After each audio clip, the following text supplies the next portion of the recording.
Hello everyone, नमस्ते। I am Bhavedi Patidar. Welcome to कक्षा 13। Friends, ये लेक्चर डेडिकेटेड है आईसीटी के प्रैक्टिस सेशन को। आईसीटी यानी इंफॉर्मेशन एंड कम्युनिकेशन टेक्नोलॉजी। इसका एक प्रैक्टिस सेशन आपके पास ऑलरेडी है जो यूट्यूब पे भी अवेलेबल है, जिसमें हमने आईसीटी के कंप्लीट सिलेबस से कुछ क्वेश्चंस को पिक किया था। अब हम लोगों का अभी लाइव क्लासेस चल रही है कक्षा 13 की ऐप पर, और वहां पर हमने इलेक्ट्रॉनिक्स वाला पार्ट जो आपका चैप्टर नंबर 1 दिया है अकॉर्डिंग टू सिलेबस, वो कवर कर लिया है।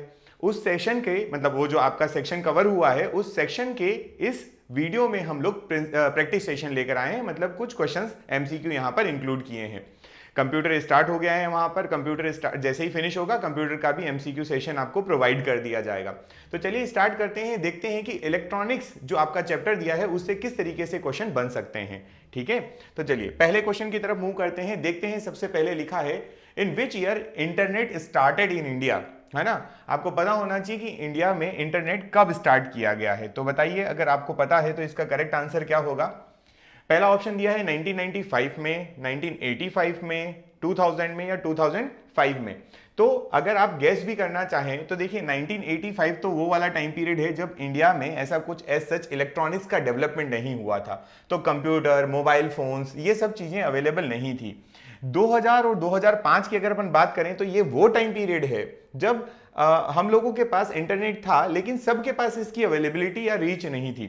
तो आप अगर इसको गैस भी करना चाहेंगे तो इसका करेक्ट आंसर जो बनेगा वो 1995 बनेगा। ठीक है, ये पॉइंट यहां से सीधे याद रख सकते हैं। 1995 में भारत में इंटरनेट की शुरुआत की गई थी। भारत में इंटरनेट की शुरुआत 1995 की है। अब यहां से एक पॉइंट और याद रखेंगे कि इंटरनेट स्टार्ट जिसने किया है, इंटरनेट जिसने स्टार्ट किया है वो कंपनी कौन सी थी, है ना। इंटरनेट स्टार्ट करने वाली कंपनी का नाम यहां से याद रखेंगे, तो वो कंपनी है वीएसएनएल। उस कंपनी का नाम क्या था, वीएसएनएल। वीएसएनएल यानी विदेश संचार निगम लिमिटेड। विदेश संचार निगम लिमिटेड, ये कंपनी है जिसने मध्य प्रदेश नहीं, पूरे भारत में, है ना, पूरे भारत में क्या किया था, इंटरनेट की शुरुआत की थी। क्लियर है ये बात, कब की थी, 1995 में। बढ़े आगे, चलिए अगले क्वेश्चन की तरफ बढ़ते हैं। पहले क्वेश्चन का आंसर करेक्ट होगा 1995। दूसरा क्वेश्चन देखिए, इलेक्ट्रॉनिक्स इज रिलेटेड टू। यहां पर पूछा गया है कि जो ब्रांच या चैप्टर आपका दिया गया है इलेक्ट्रॉनिक्स वाला, वो किससे रिलेट करता है। एक फिजिक्स की ब्रांच है, साइंस की स्ट्रीम है ये। हम देखते हैं इसमें किसके बारे में पढ़ते हैं, तो हमें पता है कि हम इलेक्ट्रॉन्स के बारे में पढ़ते हैं। ठीक है, इलेक्ट्रॉन्स के बारे में पढ़ते हैं, पर इलेक्ट्रॉन्स में क्या। तो यहां पर क्वेश्चन में ऑप्शन देखिए, एमिशन ऑफ इलेक्ट्रॉन्स के बारे में स्टडी की जाती है इलेक्ट्रॉनिक्स में, या बिहेवियर ऑफ इलेक्ट्रॉन्स के बारे में पढ़ते हैं, या इफेक्ट ऑफ इलेक्ट्रॉन्स के बारे में पढ़ते हैं, या लास्ट ऑप्शन देखिए ऑल ऑफ द अबव। अब यहां पर मैं आपको एक गेस करने का बोल रहा हूं। वैसे तो ये सजेशन सही नहीं है, पर फिर भी मैं आपको एक ऑप्शन देता हूं, मतलब एक तरीका बताता हूं। देखो, ये मेरा पर्सनल ऑब्जर्वेशन है। मैं इस क्वेश्चन का अगर आंसर बताता हूं आपको, तो इसका आंसर जो है वो है fourth, all of the above. अब यहां पर ऑब्जर्वेशन क्या है वो देखिए। ठीक, Madhya Pradesh public service commission, है ना, स्पेशली आईसीटी का जो सिलेबस इंक्लूड किया गया है, ये एमपीपीएससी ने किया है ना। अब एमपीपीएससी के प्रीवियस ईयर पेपर्स को अगर आप उठाएं और उनको देखें, तो उनमें एक आपको एक बहुत सिंपल सा फंडा दिखेगा कि 95% क्वेश्चन पेपर जो क्वेश्चंस जो हैं, 95% क्वेश्चंस जो आते हैं, जिसमें अगर आपको ऑल ऑफ द अबव दिखता है तो वो ऑप्शन करेक्ट होता है। ठीक है, मतलब ये हो रहा है। इवन आईसीटी में नहीं, आईसीटी के अलावा भी जो सब्जेक्ट्स हैं उनमें भी यही हो रहा है कि अगर ऑप्शन में आपको उपरोक्त में से सभी या उपरोक्त सभी, all of the above, all of the mentions, है ना, ये अगर मिल जाता है, इसका मतलब पीएससी का करेक्ट आंसर वही होता है। ये तो एक छोटी सी नॉर्मल सी बात है ना, ऐसा हमेशा 100% सही नहीं होगा और आप इसके भरोसे बैठेंगे भी नहीं। बट फिर भी यहां पर एक चीज समझिए, अगर मान लीजिए इन तीन ऑप्शन में से आपको एक ऑप्शन तो बिल्कुल करेक्ट लग रहा है कि बिल्कुल हम लोग जो है इलेक्ट्रॉनिक्स में एमिशन ऑफ इलेक्ट्रॉन के बारे में पढ़ते हैं, फॉर एग्जांपल, है ना, तो पहला तो चूज हो गया यहां पर। अब आपको बिहेवियर ऑफ इलेक्ट्रॉन और इफेक्ट ऑफ इलेक्ट्रॉन के बारे में थोड़ा सा डाउट हो रहा है, मतलब आपके मन में संशय है, आपको लग रहा है कि आंसर करेक्ट हो सकता है की बात कर रहे हैं ना, ये हो सकता है, बट आपको 50-50 वाला मामला लग रहा है कि बिहेवियर वाला भी 50-50% है, इफेक्ट वाला भी 50-50% है। तो उस केस में अगर आपको option D all of the above मिलता है, तो यहां पर आप नोटिस करना, चलिए मान लीजिए मार्क नहीं किया, लेकिन आप नोटिस करिएगा कि जब पीएससी की आंसर की आएगी उसमें इसका आंसर जो लिखा रहेगा वो ऑल ऑफ दी अबव रहेगा। मैं ना कोई तुक्का मारने की ट्रिक बता रहा हूं आपको, ना ये बता रहा हूं कि यही आंसर करके आना है, बिकॉज आपके इसमें नेगेटिव मार्किंग भी है, तो थोड़ा सा केयरफुल रहिएगा इस चीज का। बट फिर भी एक है ना ये ऑब्जर्वेशन है कि अगर मान लीजिए पहला ऑप्शन ठीक लग गया या दूसरा बिल्कुल ठीक लग रहा है और बाकी में थोड़ा सा कंफ्यूजन है, तो फिर आप वहां पर ये पिक कर सकते हो, राइट। चलिए, तो हम लोग इलेक्ट्रॉनिक्स में एमिशन की भी बात करते हैं, बिहेवियर की भी बात करते हैं और इफेक्ट ऑफ इलेक्ट्रॉन की भी बात करते हैं, राइट। तो इसका करेक्ट आंसर जो होगा वो 4 हो जाएगा। उसके आगे बढ़ते हैं, नेक्स्ट लिखा है हु इन्वेंटेड डायोड। ठीक है, इलेक्ट्रॉनिक्स का जब चैप्टर पढ़ रहे थे तो वहां पर मैंने आपको बताया था कि डायोड का इन्वेंशन किसने किया है। ठीक है, तो ऑप्शन देखिए, William Shockley, L D Forest, Ambrose Fleming और जॉन वार्डन। ठीक है, तो ये एम्ब्रोस फ्लेमिंग जो लिखा है, मैंने इसका पूरा नाम बताया था आपको, डीन एम्ब्रोस फ्लेमिंग करके नाम इनका है ना। तो डायोड बनाने वाले जो व्यक्ति हैं, डायोड बनाने वाले व्यक्ति का नाम क्या है, एम्ब्रोस फ्लेमिंग, ये नाम याद रखिएगा इनका। डायोड का इन्वेंशन या डायोड को जिसने बनाया है वो व्यक्ति का नाम है क्या, एम्ब्रोस फ्लेमिंग।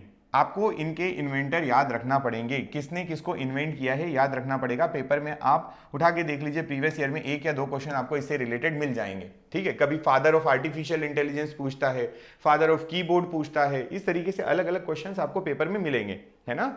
चलिए, उसके बाद नेक्स्ट क्वेश्चन पे मूव करते हैं। लिखा है हु डिजाइंड इंटीग्रेटेड सर्किट। चलो, अगर ये भी पूछा है, ये भी आपको मैंने बताया है कि इंटीग्रेटेड सर्किट्स, जिसको आईसी बोलते हैं या इंटीग्रेटेड चिप भी कह सकते हैं आप, इसको किसने डिजाइन किया है, किसने बनाया है।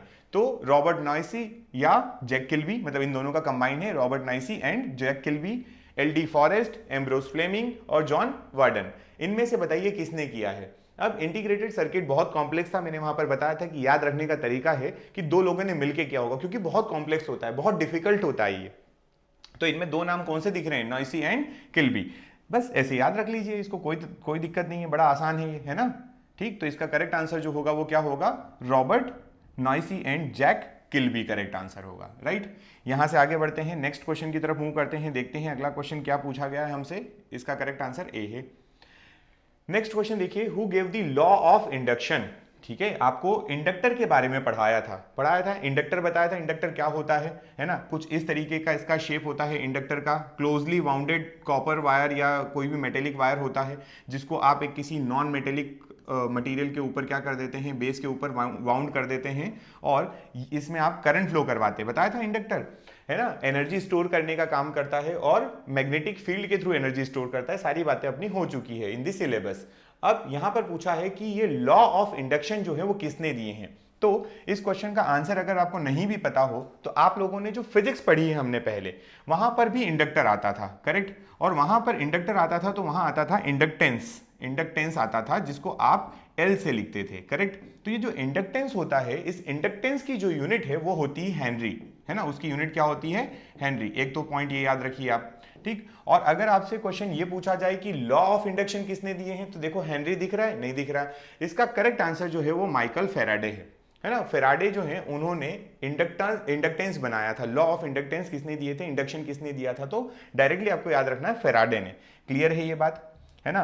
क्योंकि इन्वेंटर का आप अगर आपसे ट्रिक बन जाती है तब तो कोई बात नहीं, तब तो बहुत अच्छी बात है, पर अगर ट्रिक नहीं बनेगी तो आपको ये कैसे भी करके डायरेक्टली इनके नाम याद रखना ही पड़ेंगे, है ना। चलिए आगे बढ़े। ये क्या लिखा है, तो ये लिखी है यूनिट, है ना। ये भी इंपॉर्टेंट है क्योंकि पेपर में आईसीटी के केवल पेपर मध्य प्रदेश में नहीं होते हैं, आईसीटी से रिलेटेड उत्तराखंड, महाराष्ट्र और आपका इवन एक और स्टेट है, यहाँ पर भी आईसीटी सिलेबस में इंक्लूड किया शायद, हाँ बिल्कुल। तो ऐसे जगह पर भी पेपर होते हैं और सिलेबस भी वही है, तो वहां पर जो क्वेश्चन पूछे जाते हैं उसकी भी प्रोबेबिलिटी होती है कि वो हमारे यहाँ पूछ ले, करेक्ट। चलिए तो आगे बढ़ते हैं, नेक्स्ट क्वेश्चन पे मूव करते हैं। Where is the headquarter of Samsung electronics. ठीक है, ओके, सैमसंग इलेक्ट्रॉनिक्स पूछा गया आपसे। यहां पर आपको यह ध्यान देना है कि इलेक्ट्रॉनिक्स है, इलेक्ट्रॉनिक्स मतलब आपके मोबाइल वगैरह से रिलेटेड, है ना। तो डेल हो गया, एप्पल हो गया, सैमसंग हो गया, आपका कॉम्पैक हो गया, जो भी चीजें, एचपी हो गया, इन सब के हेडक्वार्टर्स भी आप याद रखिएगा। अभी आपसे जो क्वेश्चन पूछा गया है वो पूछा गया है सैमसंग इलेक्ट्रॉनिक्स का। ठीक है, तो देखिए क्या न्यूयॉर्क में है, शेंचन में है, टोक्यो में है या श्वान में है। ठीक है, तो इसका करेक्ट आंसर जो है ये साउथ कोरियन कंपनी है ये, करेक्ट। बढ़े आगे, चलिए देखिएगा। है ना, सैमसंग का हेडक्वार्टर जो है वो स्वान में है।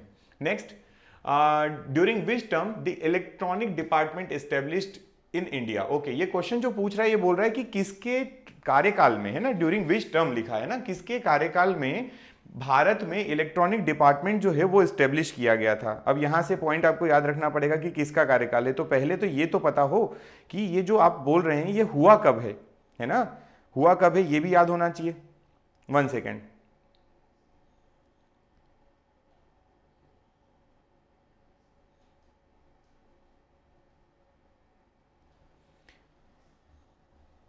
देखो, तो यहां पर एक पॉइंट आपको ये देखना है, नीचे नाम देखिए, आपको लग रहा है ये सारे नाम जो हैं ये हमारे प्राइम मिनिस्टर्स जो हैं उनके दिए हुए हैं, जैसे जवाहरलाल नेहरू, इंदिरा गांधी जी, Rajiv Gandhi ji, none of the above.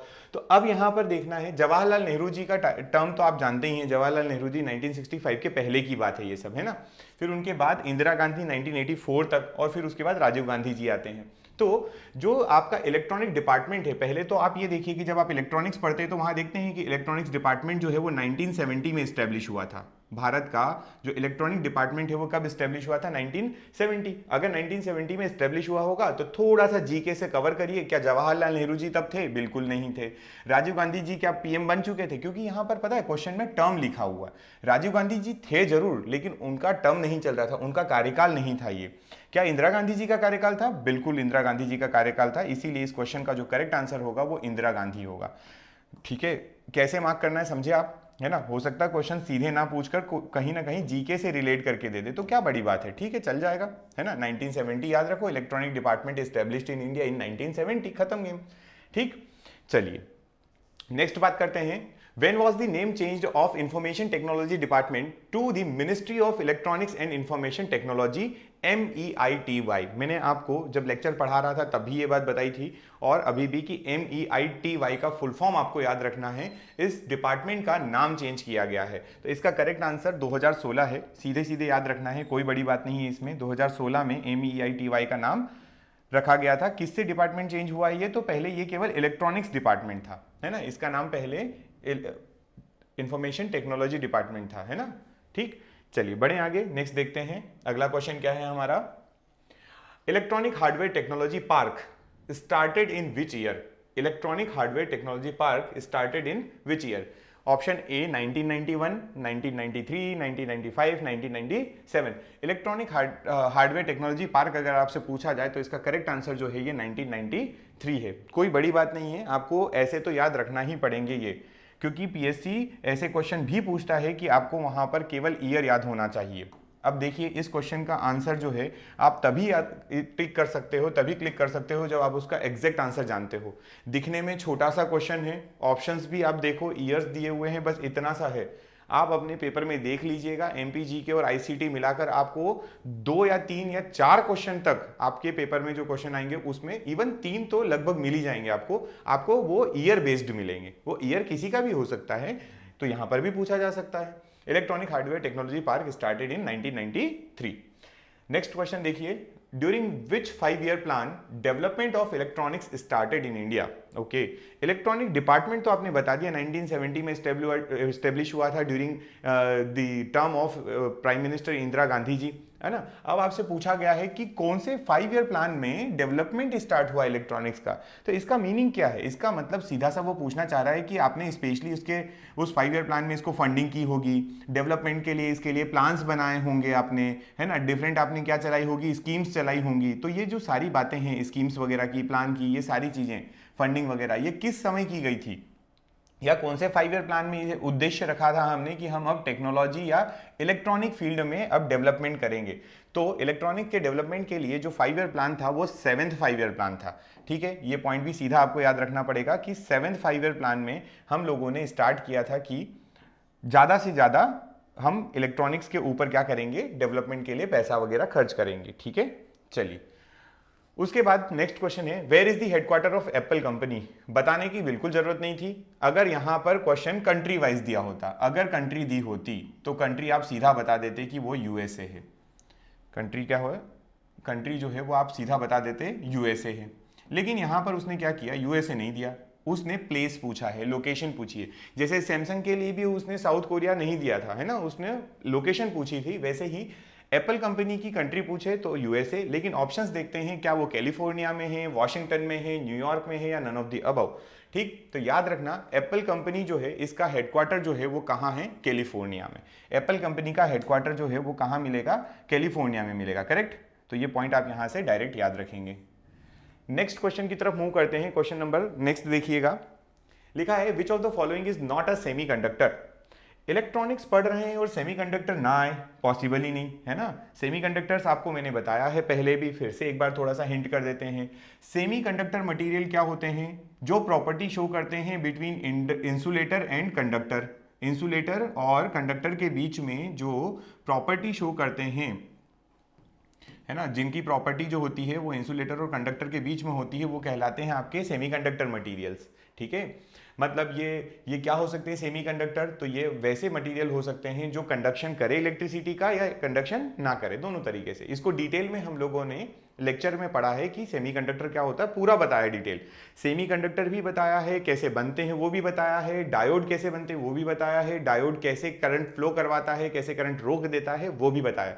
बढ़िया से मस्त तरीके से देखिएगा उसको, है ना, इलेक्ट्रॉनिक्स के लेक्चर्स में अवेलेबल है ये।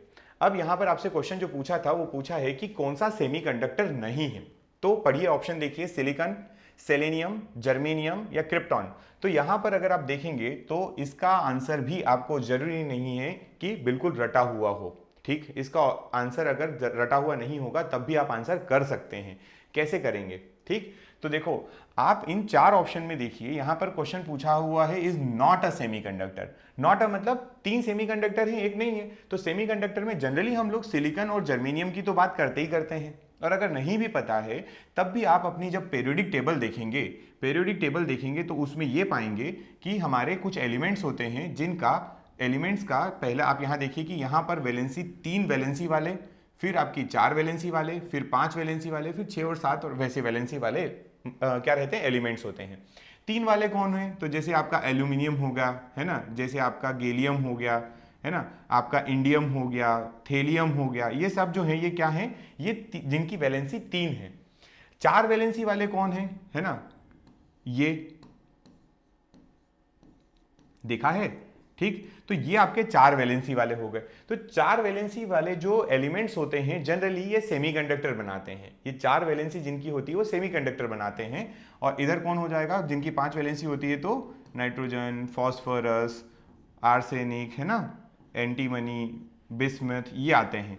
तो जो ये 4 वैलेंसी वाले मटेरियल होते हैं, एलिमेंट्स जो होते हैं वो सेमीकंडक्टर बनाते हैं। यहां से सिलिकॉन, जर्मेनियम आपको दिख जाएगा। ठीक, क्रिप्टॉन जो है ये क्रिप्टॉन बिल्कुल अलग है, इन 3 से बिल्कुल अलग दिख रहा है क्रिप्टॉन, इसलिए इसका करेक्ट आंसर जो है वो क्या है, क्रिप्टॉन होगा। करेक्ट, इसका आंसर जो होगा वो क्या होगा, क्रिप्टॉन। ठीक, आप चूज करेंगे यहां पर कि सेमीकंडक्टर मटेरियल कौन सा नहीं है, तो क्रिप्टॉन नहीं है। चलिए आगे बढ़े, नेक्स्ट क्वेश्चन पे मूव करते हैं, देखते हैं। The majority carrier in P type semiconductors. मैंने अभी बताया आपको कि सेमीकंडक्टर्स कैसे बनते हैं, ये पूरा डिटेल में समझा दिया गया है आपको। पी टाइप क्या होता है, एन टाइप क्या होता है, पी एन जंक्शन क्या होता है, व्हाट इज डिप्लीशन लेयर, ये सारी बातें हम लोग प्रीवियस लेक्चर्स में कर चुके हैं। यहाँ पर पी टाइप सेमीकंडक्टर्स में पूछा गया है हमसे कि मेजॉरिटी कैरियर क्या होते हैं, तो सीधी सी बात है, पी टाइप का मतलब यहाँ पर है पॉजिटिव टाइप। पी टाइप का मतलब क्या है यहाँ पर, पॉजिटिव टाइप। तो पॉजिटिव टाइप अगर पूछेंगे तो यहाँ पर कैरियर्स भी जो होना चाहिए वो पॉजिटिव होना चाहिए, है ना, कैसे होना चाहिए, पॉजिटिव होना चाहिए कैरियर। और कैरियर जो है अगर पॉजिटिव है तो वो होते हैं हमारे होल्स, है ना। ठीक, अगर ये पी टाइप है तो इसमें जो मेजॉरिटी ऑफ आपको कैरियर्स मिलेंगे वो होल्स के मिलेंगे, और माइनॉरिटी में जो मिलेंगे वो मिलेंगे इलेक्ट्रॉन्स। माइनॉरिटीज में कौन हो जाएंगे, यहाँ पर इलेक्ट्रॉन्स हो जाएंगे। करेक्ट, तो यहां से पहला ऑप्शन आप चूज करें। देखिए आपको मेजॉरिटी कैरियर पूछा गया है पी टाइप सेमीकंडक्टर में, तो ऑप्शंस देखेंगे कौन से हो जाएंगे, होल्स। होल्स इसका करेक्ट आंसर होगा। ठीक है, ये बात बताइए।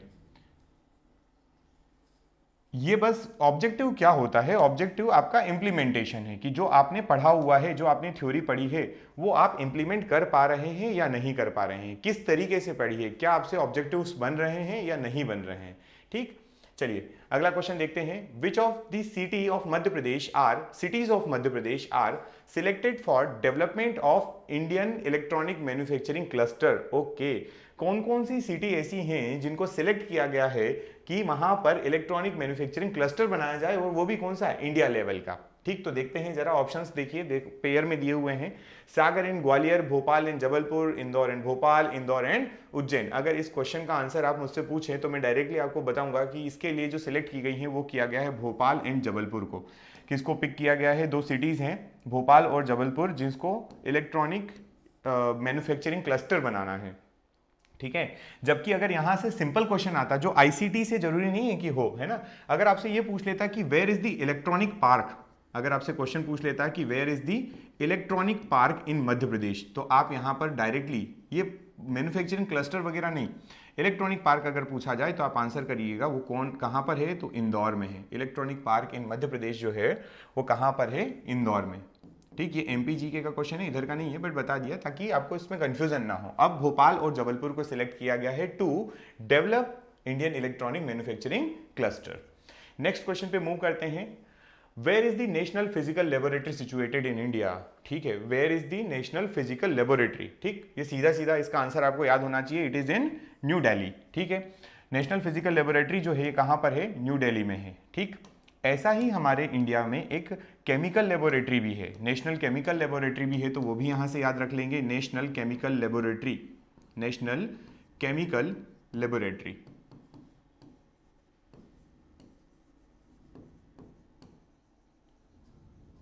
ये अगर आपसे पूछा जाए तो आप इसका आंसर करेंगे पुणे। नेशनल केमिकल लेबोरेटरी जो है वो कहां लोकेटेड है? तो वो पुणे में है।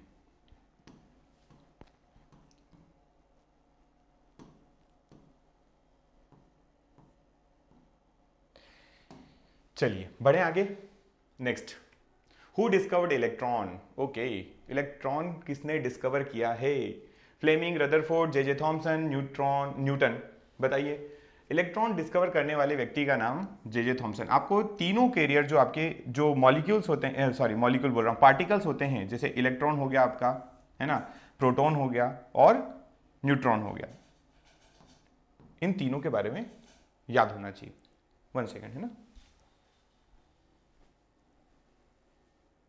तो हमारी बात हो रही थी कि इलेक्ट्रॉन को डिस्कवर किसने किया है? तो जे थॉमसन ने किया है। करेक्ट, यहां तक बात ठीक है। अब थॉमसन का नाम तो पता चल गया। अब बात करते हैं, हमारे पास जो और भी अपने क्या हैं, दो और चीजें हैं, एलिमेंट हैं, जो आपके पार्टिकल्स हैं, वो कौन कौन से हैं, तो उनके बारे में थोड़ा सा देख लेते हैं। यहां से अगर आपसे पूछा जाता है कि आप प्रोटॉन के बारे में भी बताइए और न्यूट्रॉन के बारे में, प्रोटॉन के बारे में भी पूछा जा रहा है और न्यूट्रॉन के बारे में भी पूछा जा रहा है, किसने डिस्कवर किया। तो प्रोटॉन की अगर बात करें तो प्रोटॉन को दो लोगों के नाम यहां पर याद रखना पड़ेगा। ठीक है, एक नाम याद रखेंगे आप गोल्डस्टीन। क्या नाम याद रखेंगे? गोल्डस्टीन याद रखना। ठीक, और दूसरा नाम जो यहां से याद रखेंगे वो रखेंगे आप रदरफोर्ड। गोल्डस्टीन के बाद एक और नाम याद रखना पड़ेगा और वो होगा रदरफोर्ड जी का। अब ये दो नाम क्यों हैं ये बता देते हैं। ठीक, आपसे अगर पहले नंबर पे ये जो लिखा है कि गोल्डस्टीन, तो इनने जो है ये प्रोटॉन को डिस्कवर किया है इन्होंने, है ना। डिस्कवर अगर पूछा जाए, डिस्कवरी पूछी जाती है, डिस्कवर्ड बाय, तो आप आंसर करेंगे गोल्डस्टीन।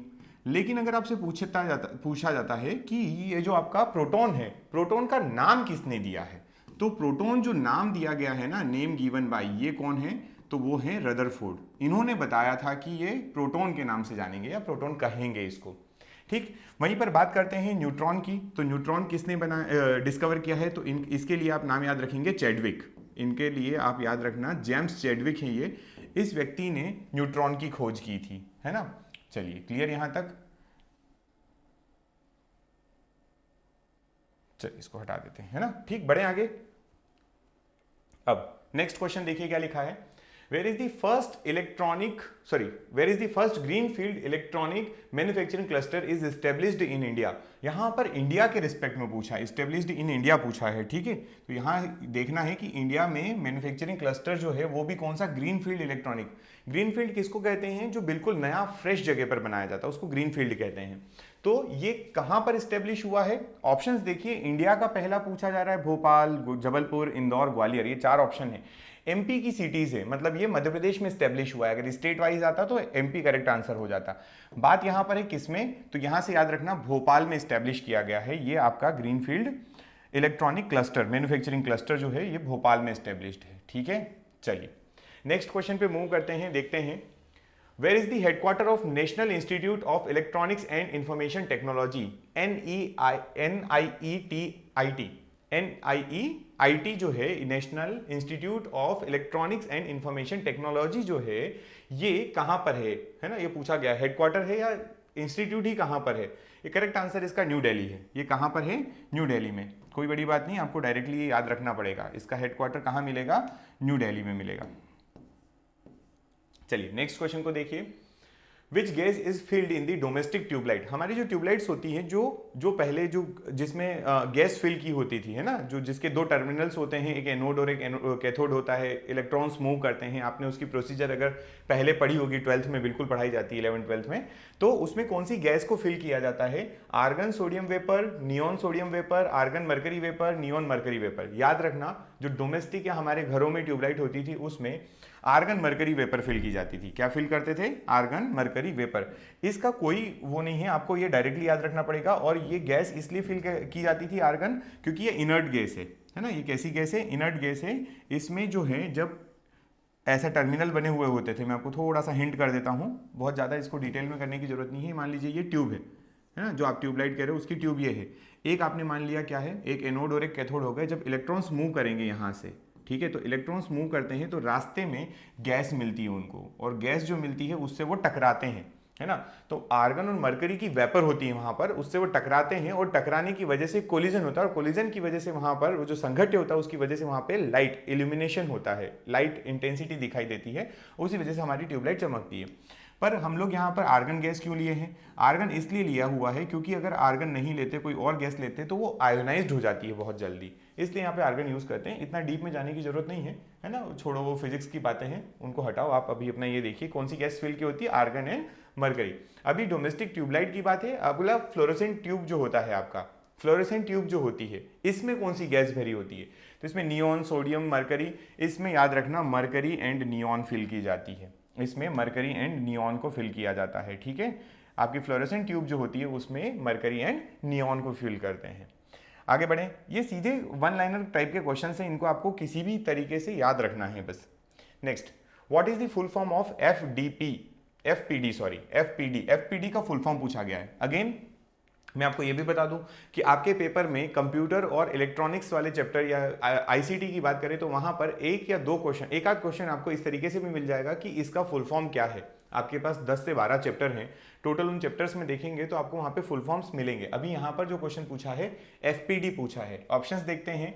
फ्लक्स पर diode, flat panel display, flat plant display, free panel display. देखो फ्री पैनल डिस्प्ले कुछ नहीं होता है, प्लांट डिस्प्ले भी कुछ नहीं होता है, फ्लक्स पर डायोड भी आपने तो ऐसा जनरली नहीं सुना है, पर ठीक है, जनरली आप जिस बोर्ड को देख रहे हो, आप जिस बोर्ड से अभी पढ़ाई कर रहे हो, ये आपका फ्लैट पैनल डिस्प्ले है, करेक्ट। यही होता है एफपीडी का फुल फॉर्म। एफपीडी का फुल फॉर्म जो होता है, वन सेकेंड, एफपीडी का जो फुल फॉर्म होता है वो क्या होता है? Flat panel display, correct. FPD आप याद रखिएगा अगली बार से ये।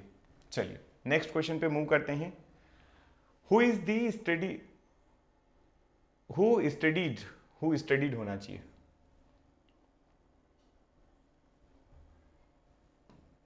Who studied and discovered the radio waves for the first time. किसने पहली बार रेडियो वेव का आविष्कार किया, ये याद रख सकते हैं आप।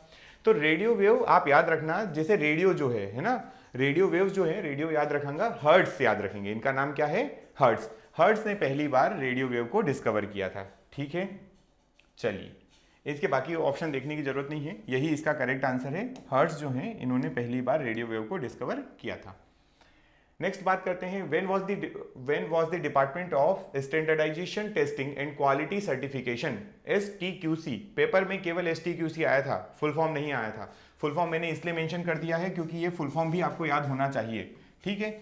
STQC का फुल फॉर्म क्या है, याद होना चाहिए। Standardisation testing and quality certification जो है फुल फॉर्म है एस्टेब्लिश्ड इन इंडिया। क्वेश्चन पूछा गया है, आंसर करिए। 1974 में, 1985 में, 1993 में या 1980s में, ठीक है। STQC का जो एस्टेब्लिशमेंट हुआ है वो हुआ है 1980 में, ठीक। सीधा सा आप यहां से याद रखेंगे, इसका आंसर क्या है? 1980। चलिए ओके, ठीक है। देखिए, तो ये था आपका फर्स्ट चैप्टर के कुछ वैसे सिलेक्टेड MCQs जो जनरली हम लोग जब अपना सिलेबस कवर करते हैं तो हम कहीं ना कहीं मिस आउट हो जाते हैं, कहीं छोड़ देते हैं, तो उनको इस सेशन में कवर किया गया था। जुड़े रहिए हमारे साथ अगले सेशन के लिए। Thank you so much.